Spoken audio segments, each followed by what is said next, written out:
to go ahead and welcome all of you to Gems from the Wisdom Traditions, a conversation circle that is sponsored every week by Still and Moving Center.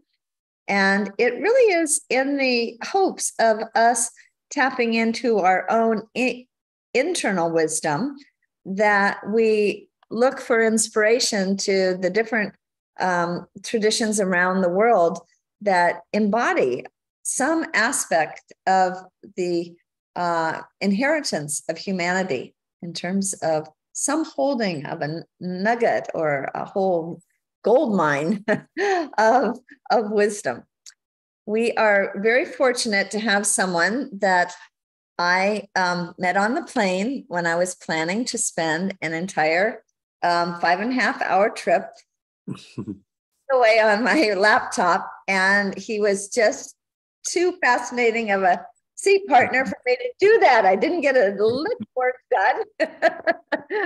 But as I heard all the things that he was doing, as someone who is a luthier, and he said he was a luthier, and I quickly went, is that like lutes? Blowing them or string them? But then he talked about strings, and so I went, okay, luthier is a stringing person.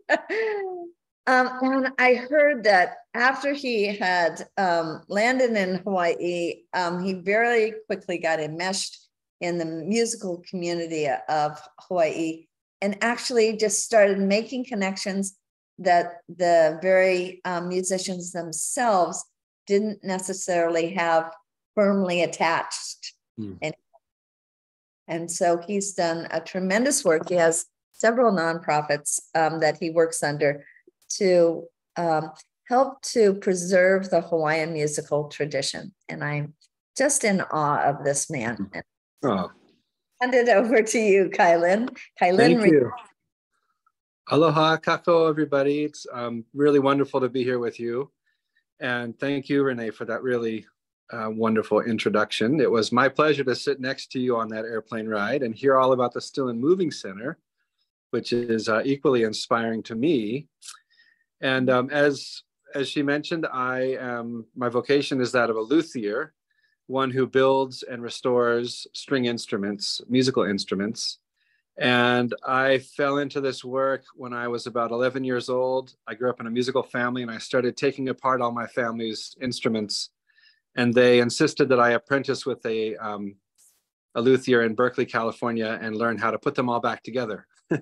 So 20 years later, I ended up landing on Oahu and fell into the middle of a musical community that absolutely changed my life. And I love that today's talk is about the wisdom of community, or the tradition of community and investing in community, because that's really what I've found my life to be about now. And I'm really excited to talk to this gang, because so much of what I'm doing isn't really strictly traditional luthery. I've actually come up with a new term that I'm calling lutheology. And it's sort of the intersection of music, stringed instruments, history, ecology, and genealogy. And I don't think I would have come across this path without landing in Hawaii, because these are all things that Hawaii does so well. So when I was fixing instruments over the last 20 years, when I first started, I had studied jazz history and played a lot of bluegrass music on the continent.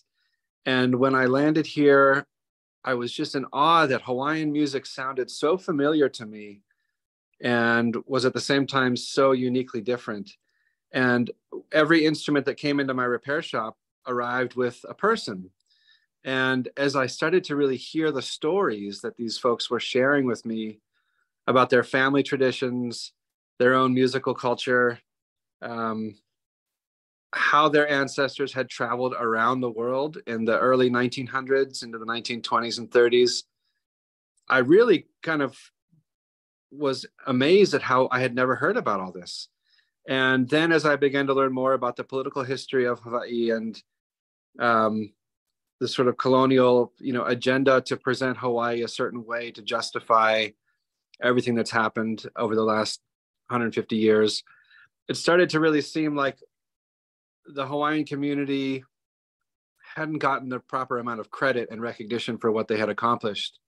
And I began researching the origins of the Martin guitars that I had played professionally in my bluegrass bands for many years, and came to find out that they all were traceable to this Hawaiian community of the 19th century and this vision of the musical arts that was practiced in the Hawaiian kingdom, where music was not just fluffy sort of entertainment, but it was a really vital transformational force that was put into the hands of those in the Hawaiian community who really had the least. Orphaned, convicted, abandoned young people. That vision that was really put into practice by the Hawaiian royalty to make musical arts a central part of education was, I just found incredibly inspiring. And I said, how come, in a day and age where music is being cut from the public schools, there's a story here that I think could really renew our interest and appreciation for music. And so, as Renée mentioned, we went on to found a nonprofit organization, and it's called the Kealakai Center for Pacific Strings. It's dedicated to the research, the restoration, and celebration of Hawaii and the Pacific region's legacy in the musical arts.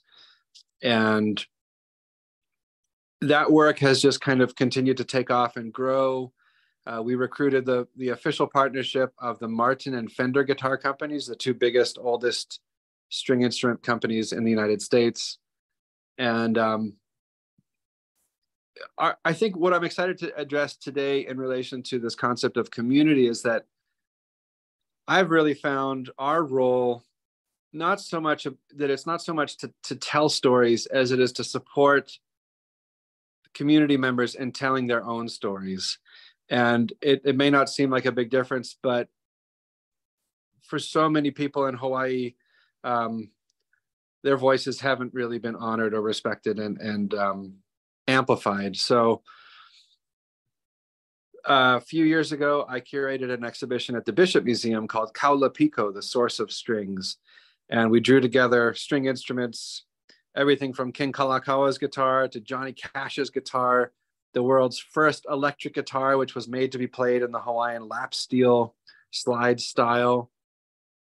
And after that exhibition, the Queen Liliuokalani Trust and a few other foundations stepped up to help us migrate that to a permanent digital platform.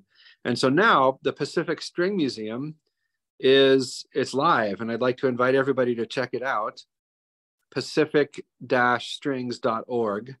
And Renée, we can put this link in the chat, I'm sure.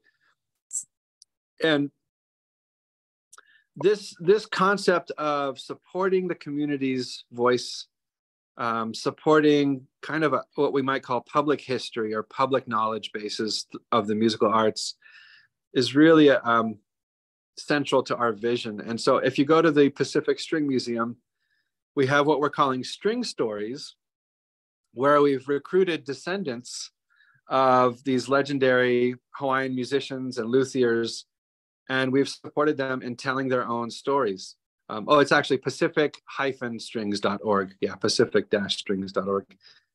And, it's really, it's different to hear a tradition bearer or practitioner speaking about their wisdom tradition, which is not to say, of course, that academics or scholars don't have a place, but we really are focused on recentering the narratives of the families and the people who really hold these traditions and these knowledge bases. And so that's kind of the focus. We're also doing a really exciting program, building Hawaiian lap steel guitars out of invasive species. And we're raising funds to take those instruments as kits to, if anybody on Oahu has heard of the Pu'uhonua o Waianae, it's a community of quote unquote houseless people who are building houses for each other and investing in each other on the windward side, on the Waianae side. And what we have found is that when we engage history through the musical arts,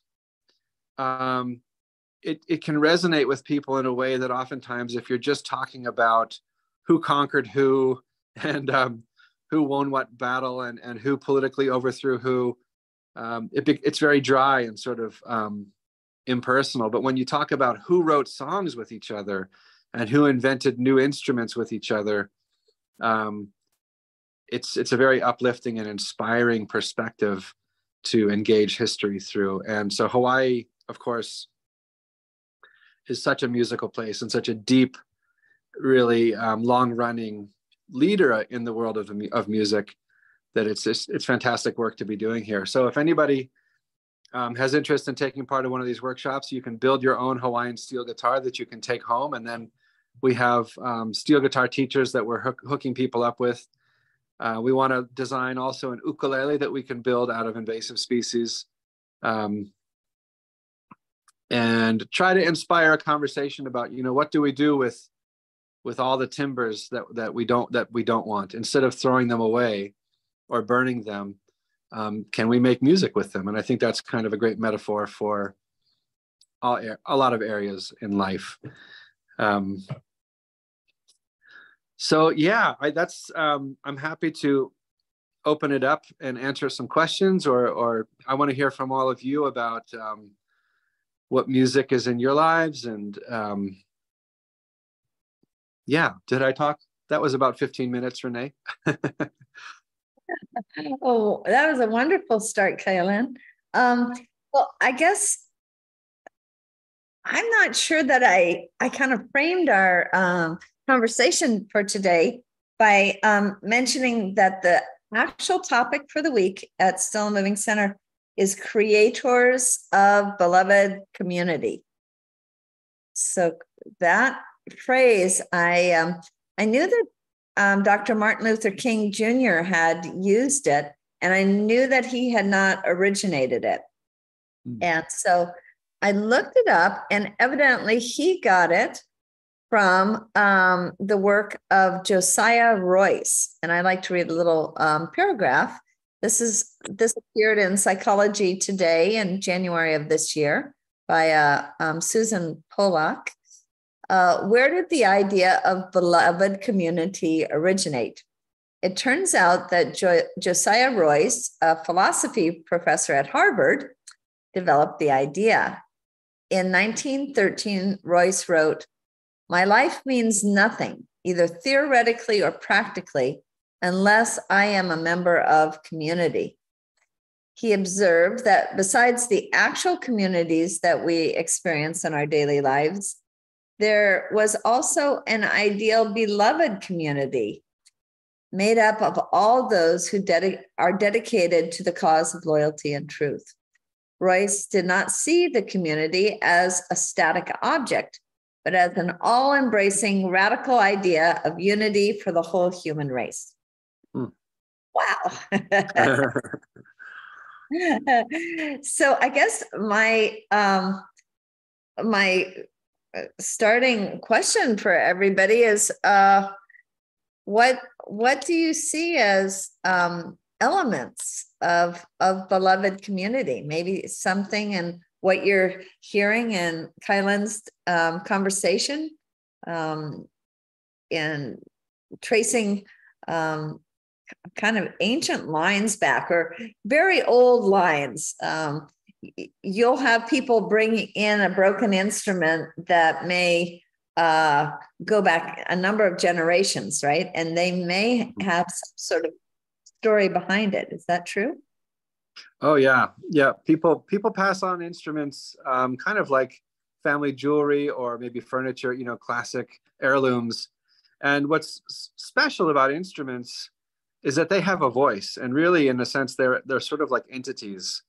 They are songwriting partners that will sit with you in your happiest and your saddest moments and be there for you. And so, we have in our nonprofit's permanent collection, Prince Kuhio's personal guitar. We're working with King Kalakaua's guitar, as I mentioned, and the Queen's guitar recently came to light. So these instruments are sort of conduits or telegraph cables that transcend time and space. Their voices, really can carry us to deeper appreciation, I think, for who's come before. Mm-hmm. Okay. I wonder if you would tell one of the interesting stories that would fit this description you're talking about. I'd love to hear it. Well, yeah. So there's the namesake of our nonprofit is named Kealakai, and it's named after a man named Mekia Kealakai.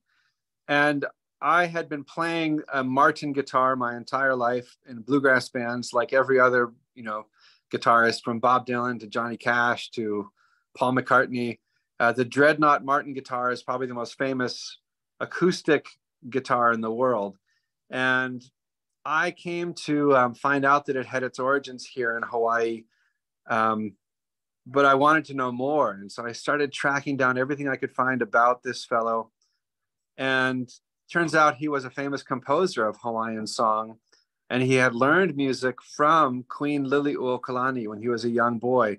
He was a student at the Boys Reformatory School. He had been sent there as a kind of rascal kid in Honolulu.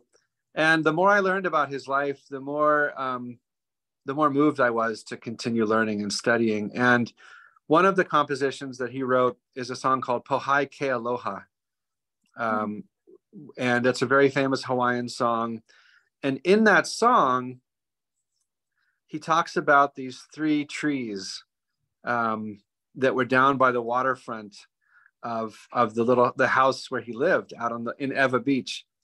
And so one day I said to myself, why don't I if I treated that song like a map, and I wanted to go out and see what was in that place, what would I find? And so I went out there one day and found this little beach access and walked down to the beach. And along the way, I struck up a conversation with a fellow who was there working in his yard. And I told him what I was trying to learn about. And I mentioned some of the people that I was researching. And he said, "Oh, that's my family's last name." And I said, "Well, that's incredible. Are you related to this fellow, Mekia Kealakai?" And he said, "I don't know. Let's go ask my auntie." And we went back to the house, and turned out Mekia Kealakai's great-granddaughter was still living along that beach access in the family home. And I was able to kind of recruit them into this work in this process. And now the great-granddaughter is working on a feature film script to tell the story of this generation of Hawaiian musicians. The Martin Guitar Company and I recreated that guitar using the original templates and jigs from their archives. And so, yeah, I hope that's a story that sort of illustrates how this work has become 3-dimensional. And what we've also really has become clear is that these Hawaiian musicians, Mekia and his generation, they were creating a new style of ensemble playing with acoustic instruments before there was any such thing as jazz or blues or country. And today, all of these traditions, all of these musical traditions and musical communities can trace their own stylistic tradition back to this Hawaiian influence, where when Hawaiian musicians of this generation traveled all around the world, they introduced the world to surfing and also this Hawaiian style of playing music, where no matter where you're from, no matter how many strings are on your instrument, it was the concept that you could sit together and play together, which I think is a really profound message for the world today. So I hope that's one story. That's one story of many stories, but that's a personal one for me. So, thank you so much for such an inspirational work that you're doing. And I was thinking about what you were saying about the elements of the beloved community that transcends time and space.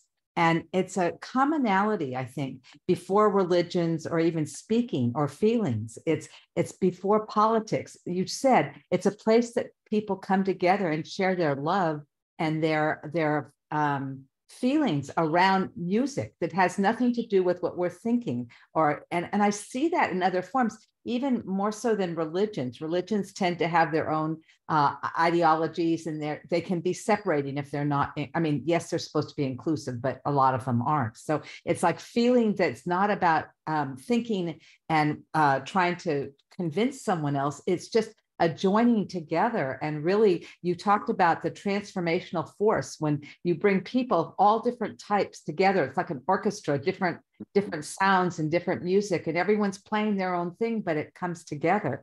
And it's allowing each of those instruments to be seen and heard. And I was thinking, what other beloved communities? This is one of them, because we're open to different thoughts and feelings, but also like dance and Nia and games and exercise and even golf. You know, people of whole different ways of being. They're not, well, I don't know if they talk politics, but it's really about just joining together with something that you love, or pottery or painting. And it's like, how do we bring more of what you said? Our world really needs this idea. It's kind of like the space between.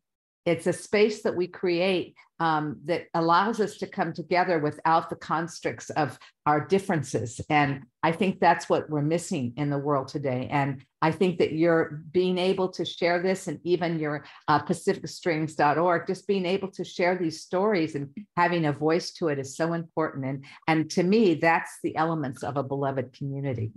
Thank you. Well, thank you. Yes, and I really agree. I think I'm very blessed to have found a way of connecting my passions to my vocation and to my community. I think, but I totally agree. This is something. It could be pottery. It could be a book club. It's kind of an approach, right, that can manifest in so many modalities. Dance, of course, but yeah, I absolutely. Thank you. I just agree with everything you said.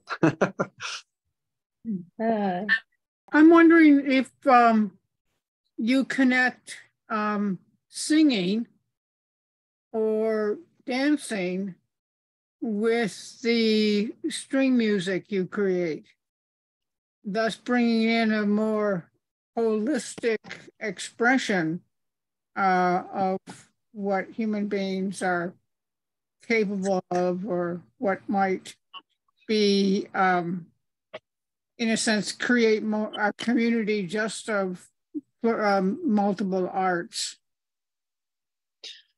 I absolutely, yes.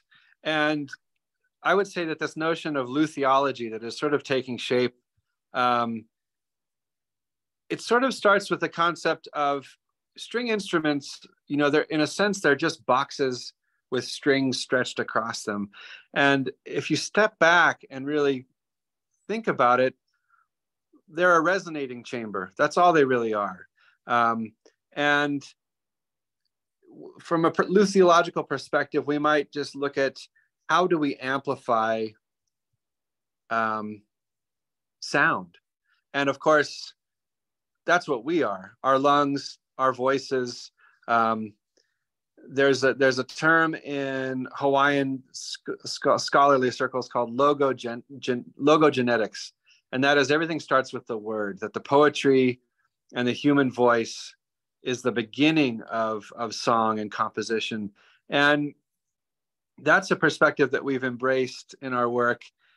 And, you know, now I really see string instruments as just manifestations of our own inner music. And we train our hands to capture the sounds that we want to share and the things we want to amplify. But really, it's just all forms of singing. It's all forms of language. And in ethnomusicological circles, it's a little bit of a twist. Certainly in the world of Luthery, it's a new twist on it to talk about string instruments as reinterpretations or sort of synthesized, created voices. And of course, you mentioned dance, and there's nothing more integral to Hawaiian music than hula. And to connect those two things, I think, is something that's really important. And to understand the function that music has in Hawaiian musical arts going back thousands of years. it has a purpose in the function of dance. And I think certain, Anglo or Caucasian communities oftentimes miss that connection with the function of sound and music to movement. It is interesting that our voices are produced by strings in a chamber. It's such a, and really, the guitar, anatomically, the guitar is described with a belly and a back and ribs and a neck and a headstock, and all of the anatomical terms that we use to describe our own bodies are the terms that have been used to describe a guitar's body. And the chamber of the guitar, animated with the energy of the strings, it displaces air, in effect the same way that our lungs and our muscles constrict to project through our vocal cords. And that's really, when I speak about instruments as entities of wire and wood, there's so much in that, and we can look at timber almost from the perspective of through creating instruments out of timbers, that wood finds eternal life. It finds an endless resonance, It's very interesting. The more I think about this stuff, the more interesting it gets. I remember you're saying, I do see your hand now, Truth. Maybe I'll just finish this comment. Kilin, I remember you're saying that you have some people who object when you are restoring an old instrument that you have you found or have given, you have it given to you, and it's damaged almost beyond repair in some cases. And some people object that you're not trying to act like a museum curator or a museum person who's putting it exactly back the way that it used to look. You have a different approach. Well, yeah, absolutely. That's a conversation in the museum world and conservation of, is it our goal to restore something or to preserve something? And some people feel that if an instrument is damaged, that damage is sort of part of its history, it's part of its story. But I really believe that the emphasis should be on honoring that instrument's voice, and the intentions of the luthier who made it was not that it be treated like a relic or an antique, but that it's a voice box. It's a yeah. So I think that, and we're having this conversation with museums in our community here in Hawaii about how do you honor that instrument really. And I think, the best way to do that is to keep it playable and to keep it heard, to keep its voice heard. And if you look at the story of, Stradivari's violins, they're oftentimes about 300 years old now. They're all in better condition now than they were probably 50 years after they were made, because the best luthiers in the world have cared for them. And you can go hear them in concerts with the best violinists in the world. And if they had been left in their original, condition, they would probably be forgotten. And so we're trying to have that same conversation now about ukuleles or Hawaiian steel guitars, instruments that have played as big a role in modern music as the violin, to be sure. And somehow when you talk about these instruments as almost living beings, certainly carriers of living tradition, story, and voice, we have a more expanded sense of what we mean by community. Yeah. Music, one of my great teachers is a man named Aaron Mahi, and he was leader of the Royal Hawaiian Band. And he worked with us to create a concert series called A Night of Sovereign Strings. And he said that, music has the ability to expand and contract time itself. And for any dancer or any musician, that concept that music, you can push the beat You can lean back and the beat can slow down a little bit. Music it's supple in that certain sense. But it's also on sort of a bigger metaphorical level. Music can connect us to people who have long passed through their songs, through their lyrics, through their melodies, through their harmonies. And that community that we're talking about, that beloved community, can all of a sudden encompass people who have physically been gone for centuries. I'm not sure. I guess, writing literature might be sort of similar, but to me, there's something special about hearing the meter and the phrasing of a melody, the way it was written by the original composer. It really seems to take you into that person's mind or their feeling at that moment, which is incredible.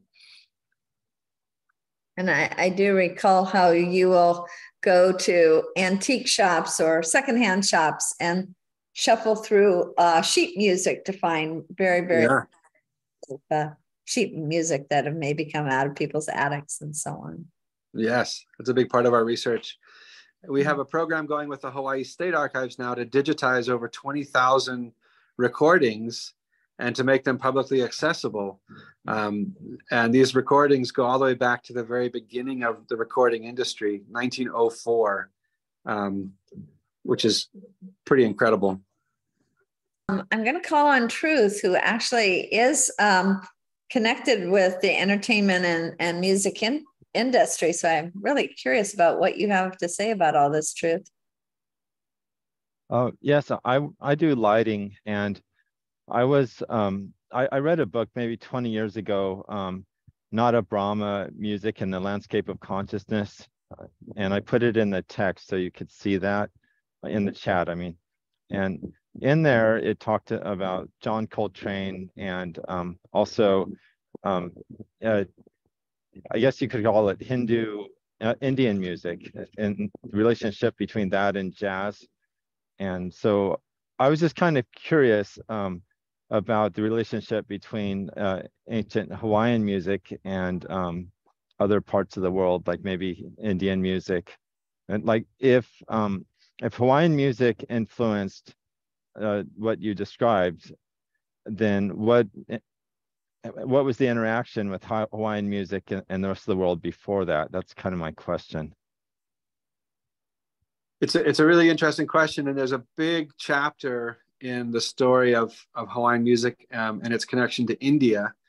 And one of the people that's authored a string story on the Pacific String Museum is a woman named Andrea Lowe, and she's from New Zealand. Her great-grandfather was a man named Ernest Ka'ai. And Ernest Ka'ai was born, I think, 1870 or so. He was a virtuoso mandolin player. By age 11, was touring to the continent to perform mandolin solos. He was also the guy who wrote the very first instructional book on ukulele. And he became a steel guitarist, violinist, cellist, zither player.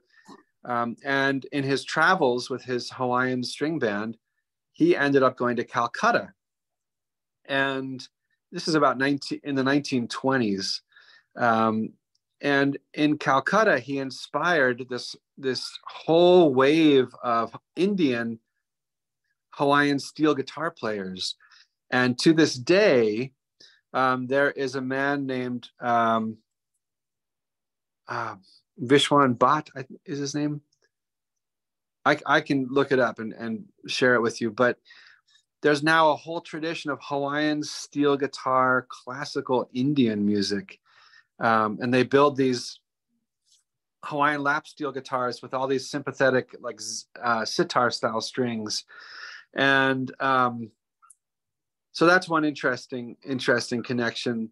The very origins of the Hawaiian slide guitar, there was apparently an Indian man in Hawaii in the 19th century named Gabriel Davion, who was from India.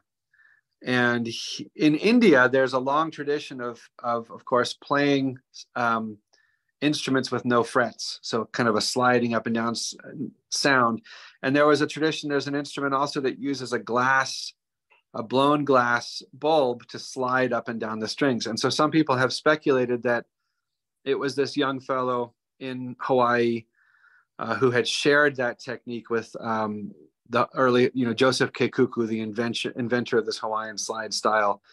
And it's very possible. The Hawaiian kingdom was one of the most diverse communities in the world, and they had invited people from all over to come and become part of the kingdom. So fascinating stuff. I try to shy away from saying there's only one true answer to all of this, because I think there again, it's really more about the community that supports the arts, that creates the space for all these wonderful innovations to happen, rather than any one definite person or point.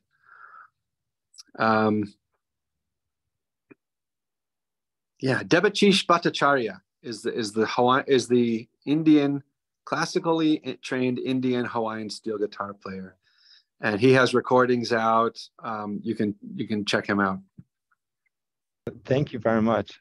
Sure. I just wanted to comment on the how music can affect the perception of time. In music, we have the tempo, and most common tempo is like 120 beats per minute. And when you correlate that with a heartbeat, if that was at a heartbeat, then that would be like a walking or lightly jogging heartbeat. And so when our heart's beating at different rates, it can affect our perception of time. Yes. Aloha kako. Thinking about beloved community, the first beloved community is our family. And when, motorcycles in the background. When I think about my family, I come from a diverse background. There are family stories about my Portuguese ancestors who would make ukulele using cigar boxes. And I need to somehow get together with the cousins that I have left, because we're all over 70 years old. And the stories I want to pass on to my family, if I don't get them, they're not going to have them. So our families are our beloved community that will be able to pass on our legacies. And it is so diverse. When you talked about the Hawaiians, they didn't have instruments, except they did have their voice. And there are a few instruments that we have. The nose flute. There is a stringed, I don't know if it was, I don't know how it was done, but it is a single string instrument. There were gourds. There's lots of instruments that we don't know about. There's a treadle board and a lot of things that we're learning, we're rediscovering. And I think that's an important aspect of community, is that, like you said, there's things that we have to look for. And we're blessed to be able to have access to books and recordings. And a lot of these things, though, they're only 100 years old, maybe 125 years old. It's recent history. Yeah. Amen. I have to touch on that because the string instrument that Mary is referring to is called the ukeke. And the ukeke is indigenous Hawaiian stringed instrument that's held in the mouth and plucked. And oftentimes it has 2 or 3 strings. And the ukeke is in the family of instruments called the mouth bow. And the mouth bow, there's evidence of cave paintings going back to 13,000 BC, where they think that these images are people holding mouth bows and playing. So in a sense, it's the original stringed instrument, really. And to go a step further with this notion of ourselves as resonating chambers, as vessels, the ukeke is held in the mouth, and your actual mouth becomes the amplification for this instrument. So I've done some work, and if you go to the Pacific String Museum, there's a whole section on the ukeke. And I recently have been working with a man named Uncle Calvin Ho from Hakipu'u on the windward side of Oahu, and he builds ukekes. And we did a whole video documentary of him and hooked him up with a program where now he's connecting with school students all across the continental United States to share the story of indigenous Hawaiian string instruments. So mahalo, Mary, for reminding me to mention that. I wonder also, Mary, could you talk about from your experience, and I wonder how many of the rest of you have this kind of experience, that when we actually join voices with other people, whether in chant or in song, that we feel an even stronger sense of connection with them. I mean, I remember my folks putting me into a little choir called Candlelighters, and some of the songs that we sang were, I think, kind of like gospel songs a little bit, and this little light of mine, I'm going to let it shine. And I just remembered, I don't know, like my heart felt bigger or something. I remember standing there in my little white candlelighter dress, and I don't remember exactly if we were holding hands, but my heart felt as if I was holding hearts with the rest of the people around me. And I know you probably sing, for example, when you go on your Catholic retreats. Is there singing involved in that? Yeah. What can you say? Oh, most definitely. I remember family gatherings. Now, I've got Portuguese side, I've got Hawaiian side, Chinese side, German side. It's a real mix. And when everybody got together and they all sang things, they sang from every different nationality. You know, it was wonderful.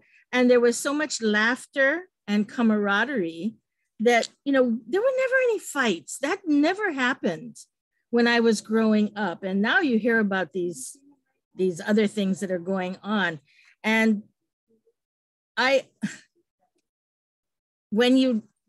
was watching also something about laughter. And when you laugh, you can't be angry. And I believe singing is very much the same. You don't give out from yourself and not carry joy and bring that to other people. Amen. Amen. David. Yeah. Well, thank you for the conversation, everyone. And this idea, well, it stimulated something that I noticed very early on when I was very young, when I heard my two aunts singing together. And being sisters, the way they harmonized was this very, very unique sound. Having similar, vocal instruments, you might say. Mm-hmm. And then a few years later, actually, just after high school, I had the good fortune to travel to Bora Bora. And I bicycled around the island one day, and it was a Sunday morning, and the local church was singing. Now, this is a very small island, and everybody is related to everybody else. It's pretty much one big family. The sound that was coming out of that church, I'm getting goosebumps now from thinking about that sound that came out of that church. And it reminded me of hearing my two aunts sing a few years before. So it kind of opened the door for me to just investigate this notion of harmonics. And so when you talked about the restoration of these instruments, like no other instrument is ever going to make that exact sound. of the one that you're restoring, because it is in fact unique, like we all are, and how we can, our voices are like thumbprints. They're totally unique. And I remember watching that documentary about the building of Steinway pianos. Ah, great, yeah. And how, I forget who the musician was, but when he goes to perform, he goes to the Steinway sort of warehouse, you might say, and he chooses from, he's got dozens of different Steinways. Each one of them being hand built is completely unique. And so he performs the piece that he's going to perform for the public, and he tries it on the different ones until he finds the exact voice. Yeah, fascinating stuff. Such a great documentary. They follow the making of a Steinway piano, as he said. It's such an interesting process. And one important thing in the work we're doing in connection to the Hawaiian community, as Mary said, it really is about family, and to connect young people in Hawaii with instruments that were played by royalty or by really iconic, legendary songwriters, is one thing we really want to do. We want to make a sort of a song contest for strings, where the prize is that you get to go to Iolani Palace or Washington Place and record your new song with Queen Liliuokalani's guitar, and that your voice today could connect with the voice of that guitar that she wrote her songs with. Then you're really cooking with gas and inspiring people to really think of history as something that's not that far removed, that these people who we learn about, it was really just yesterday they were here writing these songs. Being three-dimensional, but it actually occurs to me it's really four-dimensional, because you are traveling through time, and you're connecting us through time. Yeah, wonderful stuff you're doing. Thank you so much. Thank you. Yeah, thanks for sharing too. I come from a bluegrass tradition, and they call that sibling harmony. I think what you're referring to about your aunties and the way they sounded together, the timbre of their voices is so similar. It almost creates, when they harmonize, one voice. And there's many famous brother, duet acts in bluegrass and early country music that had that just incredible blend between their voices. It's fascinating. I would love to hear that Bora Bora church music. I wonder, Joy, can you bring us something? You're the farthest east or the farthest west of all of us at this gathering right now. And I wonder, what can you share from your part of the world in regard to this idea of beloved community and music? In Asia, certain traditions believe that that there's energy and aliveness in everything, more so in wood. So we believe here that wood absorbs energy of the surroundings and also of the people that own it. So that's why you'll never find Ed and I in antique shops, okay? Because you don't know what you're bringing home. But that said, on the good side, when you have an object that has been looked after and loved and been given just good vibes, like a musical instrument, people really value it. Oh, look, Ed, show them this. So Ed, where did this come from? I don't know what this is. It's a Russian whatever. Balalaika. Oh, balalaika. Yeah, that my father brought back from Russia. Oh, no. Someone gave it to him, because my father used to deal with the Russians, the old ones, not now. Okay, he's been gone a long time. So the legit ones. So, certain things we will gravitate to, and certain things we won't gravitate, and your soul will know what's for you. So, you know, when you talk about these instruments having a voice, oh boy, do they have a voice. And they have energy. So I can totally relate to that. And, you know, especially with the instrument, like I know Malia was really upset once when her ukulele went missing, because it was something that was so dear to her, and it also had a tradition. So I can understand that. And yeah, you know, your talk just resonated so much with me, because that's what we believe here too in Asia. One thing I like to share with people when we talk about instruments is that really everything starts with the forest. Andre Segovia said a guitar is the synthesis of the forest.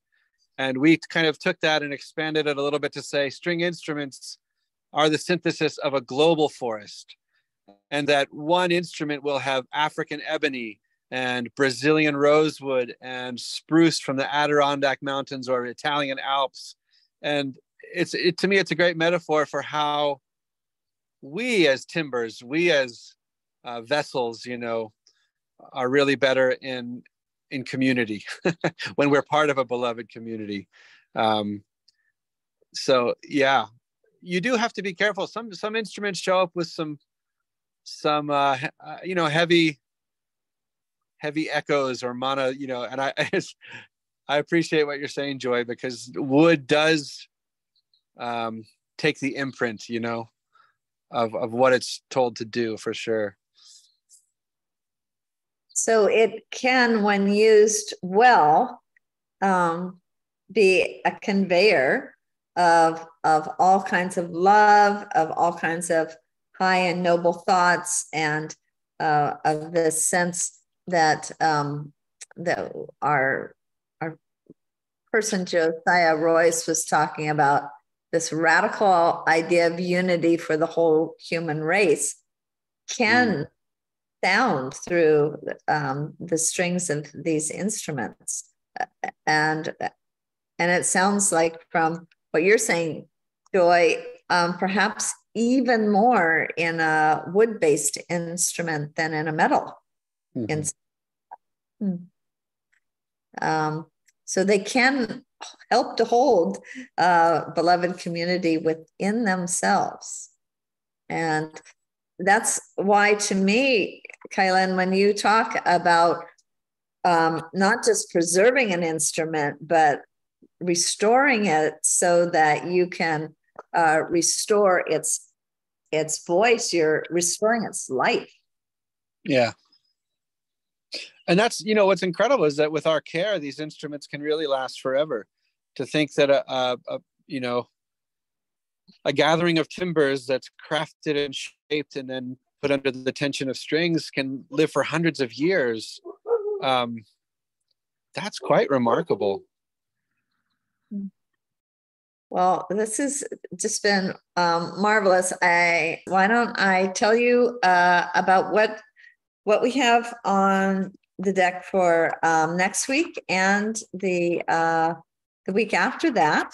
And in the meantime, maybe one of you will want to volunteer to get a vote of thanks to Kilin Reese for this marvelous, marvelous session that he has given us a huge push into today. I kind of reminded of not knowing how to surf and having one of my surfer sons, you know, steady the board for me and point me in the wave in the right direction, give me a huge shove. And I feel as if that's kind of what you did for us with our conversation today, Kilin. So if somebody wants to perhaps give Kilin a vote of thanks, I will let you know that next week we have the topic coming up of training our emotional nature. And that will be a precursor to a couple other subjects later in the year of training our bodies and training our minds. So next week we're going to talk about training our emotional nature. And we're going to approach it from the tradition of equine therapy. So I think that has been formalized as a psychological therapy in more recent years, yet I have a feeling it probably goes back a really long time, when we probably put people on a horse and say, hey, you go spend time with your horse and you're going to feel a lot better. I'm just trying to sort of pre-guessing that might be the case. So Carol Ann is going to give us that. And then somebody whom actually Ed and Joy know well, because they've been to him as a doctor. Dr. Chad Sato is going to speak to us on speech and health. So I think that's going to be very connected with as much as we've been talking about today in terms of the voice and the effect that it has on us from a standpoint of resonance. So those are our two upcoming next topics at GEMS. So is there somebody who would like to give Kilin a vote of thanks for us for today? Diana, thank you. Kilin, I just want to thank you so much for the work that you're doing. It seems so important to have this history and this understanding of this beloved community, and that you're documenting it, and it would be lost without this kind of work, and how important that is to ourselves as a culture and as a world to have our history and our knowledge bring us together. And this has been a great conversation for beloved community, and thank you very much. I really enjoyed it. Yes. Well, it is the top of the hour. Anybody who would like to stay on for a few minutes, we'll keep the line open. And otherwise, we'll look forward to hopefully seeing you next week. Thank you all so much for being here. And thank you so much, Kilin. I'm so glad you're playing. Yes. Mahalo nui and aloha to everybody.